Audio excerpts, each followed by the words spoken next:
Tapakan natin yung preno para baka biglang lumundag ito. Lagyan natin siya sa reverse. Ayun, narinig nyo? Parang meron siyang ginigiling. Lagyan natin sa neutral. Tumigil. Ayun, lagay natin siya sa drive. Ayun, may parang nag-grinding sound. Ano mga kamati? Dito tayo sa ilalim ngayon at umaandar ang makina. Ayan, tama na yung pulley nya, tagas pati axle. Ano, fix natin sa reverse at saka sa drive. Tingnan natin kung saan yung mingay. Reverse mo, huwag mong i-revolution ha. Sige. Ayun oh. Oh, ayan.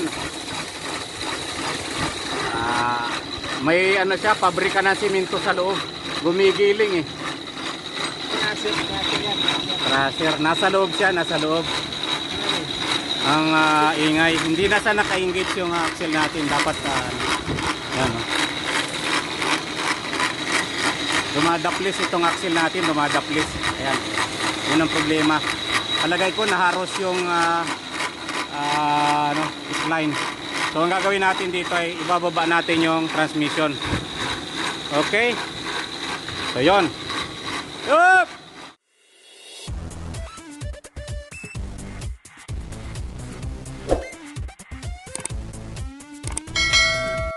Yun, assalamualaikum warahmatullahi wabarakatuh. Peace be with you all mga kamatik. Kumusta po kayo? Welcome to my channel once again. This is Amir, your Matic Master.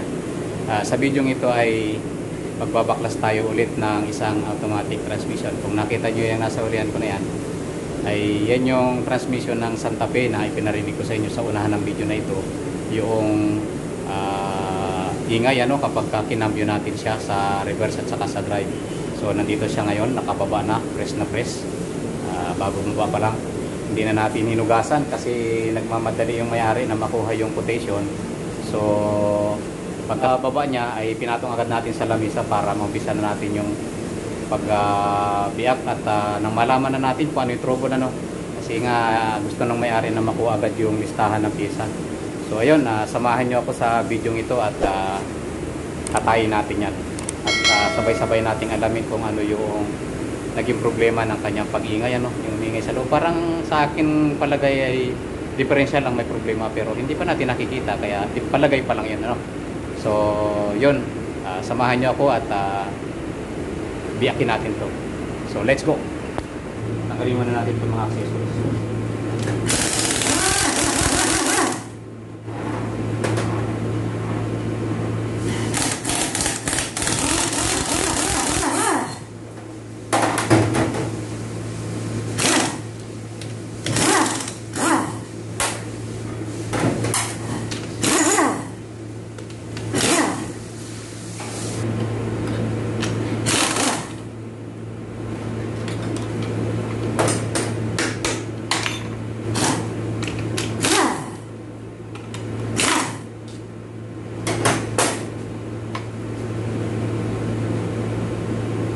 Switch.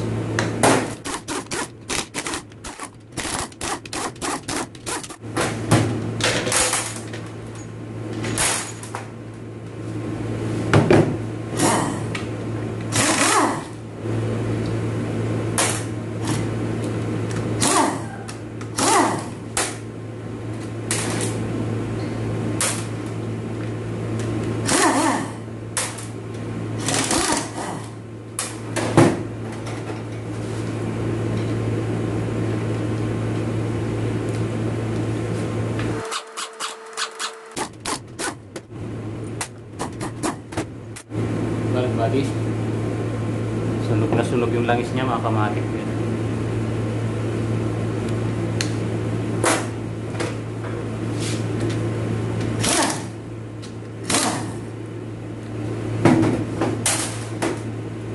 Speed sensor, seal.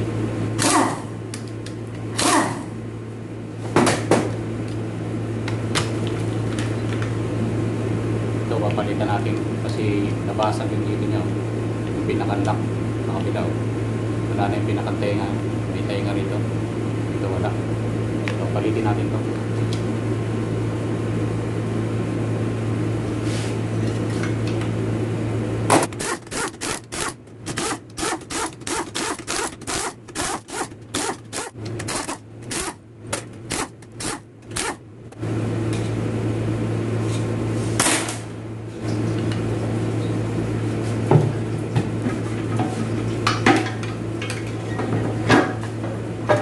Okay, housing. Differential.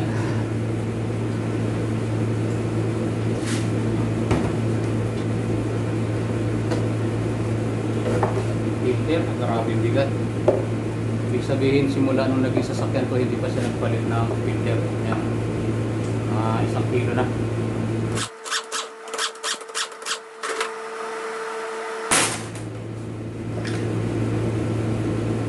Pump.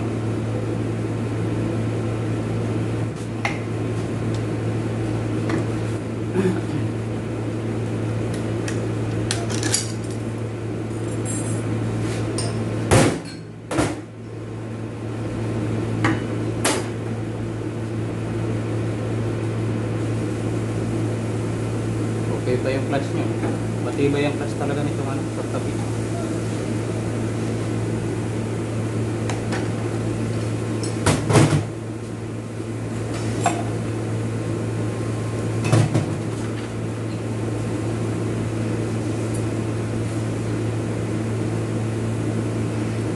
Ayos pa. Snap rin.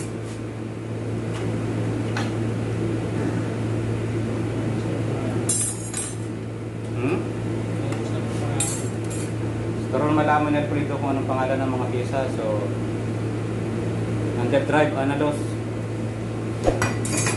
Hindi niya kasi pinapanood yung mga video natin, kaya maasa siya sa actual. Natatamad siyang manood. Ayan, ayos pa. Ayos yung clutch. Oh. Ganda.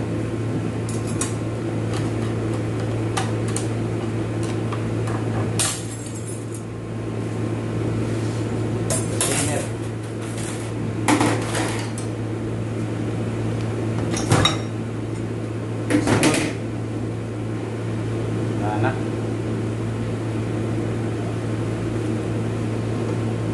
So, tatanggalin natin tong hider para inspeksyonin yung bearing nya.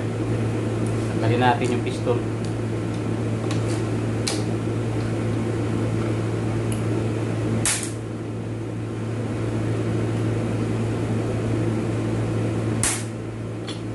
Bearing slip ng underdrive. Isa napipilas ito. Maluwag na yung sa housing.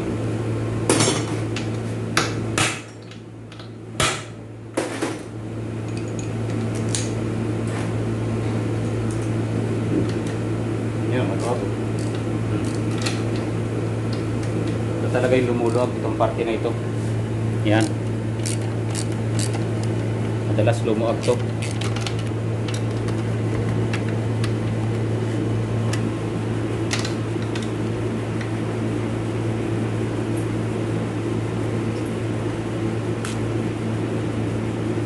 Wala ng Loctite.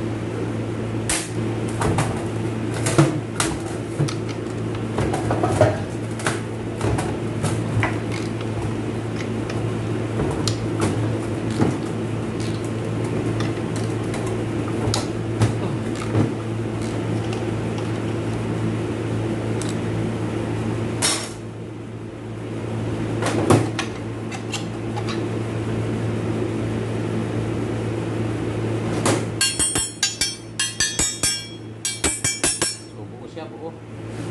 Nabasag. Tanggalin natin tong parking foul. Hindi natin pagkasabit sa spring.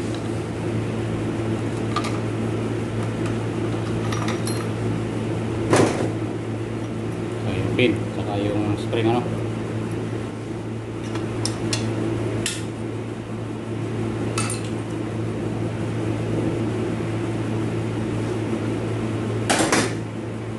Bago mabunot itong parking foul na ito, kailangan tanggalin muna itong tornilyo ng dalawa na ito. Yan. Ito. Kasi nakaharang siya.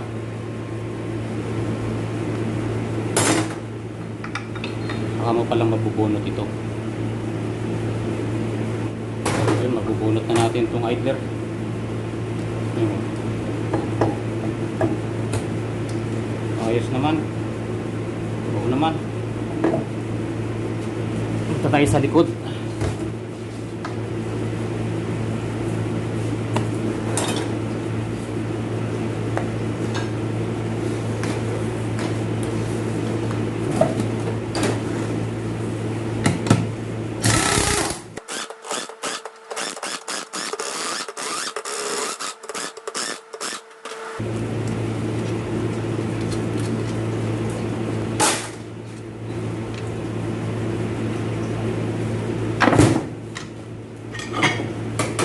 Okay, ito yung cover. Sa likod, hindi pa siya nabuksan. Kung napansin nyo kanina doon sa harapan, kulay orange na ibang kulay, matingkad ano. Ibig sabihin nabuksan na yung dito sa harapan. Ito yung likuran, original pa. May dalawang seal siya rito. Ito. Tapos isa rito. Yan, bali tatlo. Overdrive.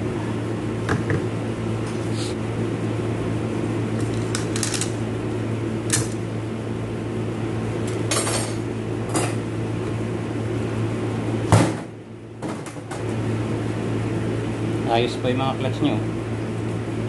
Ganda pa. Bearing. Ayan.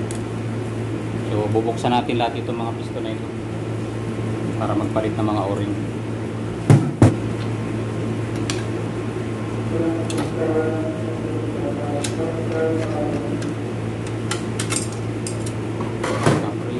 Manipis. Ito yung kanyang planetary.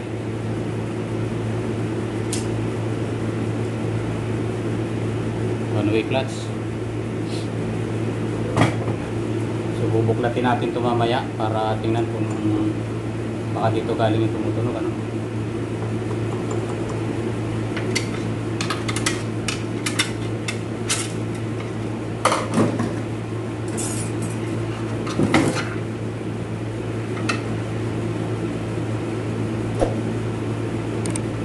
Ito, bugbog na ito. Yan. Palitin na, palitin.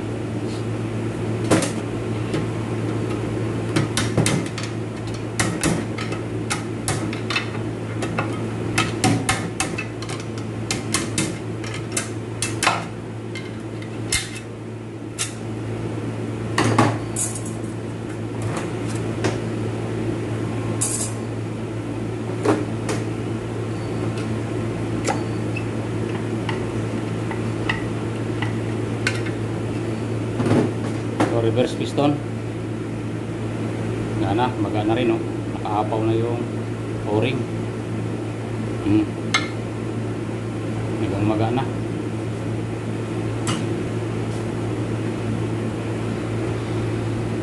So wala dito sa housing ano, wala tayong nakita. Tingnan natin itong planetary. Pagtanggal nito meron siyang circlip nandito oh. Yan, kita nyo to. So pakakagatin natin siya sa plies o kaya kahit kamay lang pwede na. Tapos saka mo pupunutin to.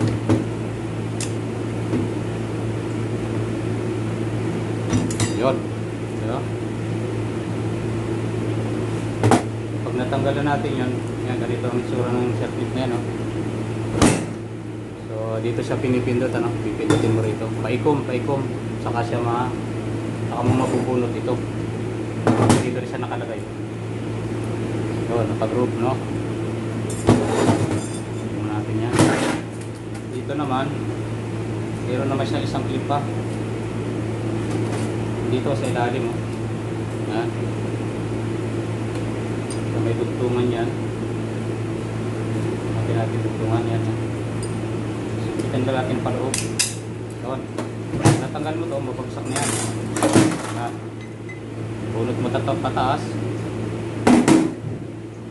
Maangat. Yung bearing, yung dalawa. Oh. Yung sinicheck dito, yung mga washer, may washer siya sa magkabilang gilid. So, pagka umalog yan, saka may roller bearing siya sa loob. Pagka umalog na ganito at paalog ng konti ba ganito, may kakaibang salyada siya, yun, sira na yun. Kapag naubos yung bearing niya sa loob, yung needle bearing, kalog siya, may mga kalog. Saka yung washer pagka naubos. So okay naman. Ito shafting, may bearing din, kita nyo, yan. Yung mga bushing sa loob, titingnan natin yung mga bushing. Dito may bushing siya, yan. So titingnan natin to kung kalog ang pag-testing, ano. So, dito may washer, nakalagay siya rito. Okay, ito maangat natin to, secondary, ayan.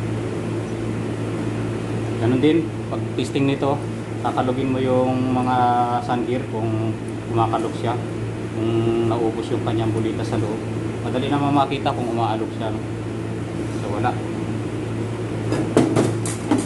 Okay, so wala rito, wala sa planetary, no? So, pupunta tayo sa differential. Bakit hindi siya nag-engage?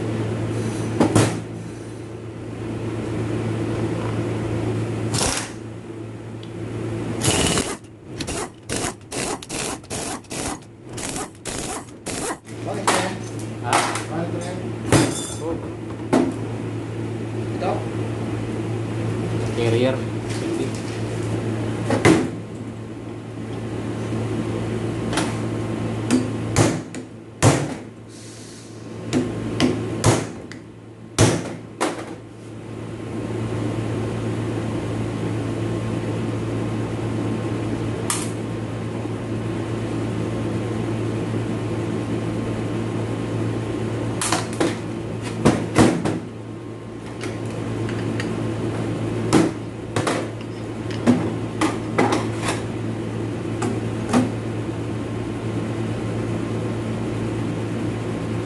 Ba? Madilim, no? So, salakin na lang natin. May spline pa. So, kung check natin to, kung kalog dito. Okay, okay pa siya, no? Ayos yung mga bearing niya. Ito may pin. May 3 pin siya. So, tatakpak natin yan. So, dagdag na. Ito yung pin. Natin yan. Okay, isa. Kabila meron. At may mahaba.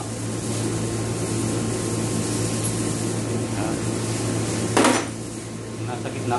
Mangat. Yan. Okay, napagsaka na.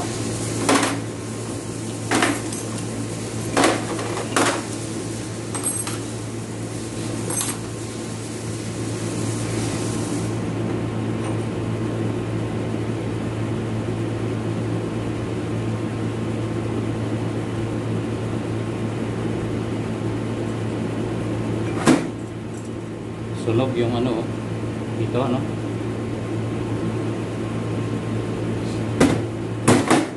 Makikita nyo, madilim eh. Ayan, oh. Ito yung problema kaya hindi nag-i-engage yung axle. Ayan. Wala na siyang spline. Kaya wala siyang takbo.